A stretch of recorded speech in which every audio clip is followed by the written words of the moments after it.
What's up, everybody?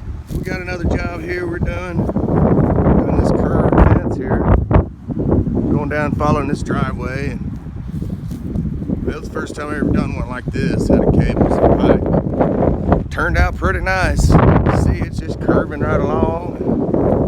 We got the clips on the inside. The cows in here. And right here we got some of these horizontal bars still got to go in here. We just called it a day. But we got this all welded up today. Got this big entryway put in yesterday. Got to do a little bit more work here. Got to put a little piece there and bring that cap out a little ways. We're gonna hang a gate right here, another little 10-footer.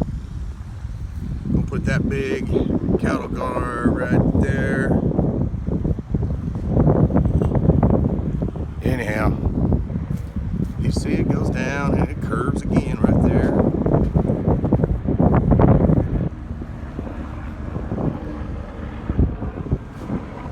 Got a nice little bend to it, nothing too sharp.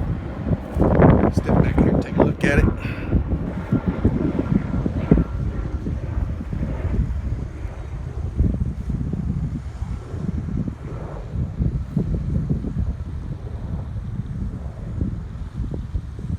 All right, y'all. Just showing off my work. Have a good one.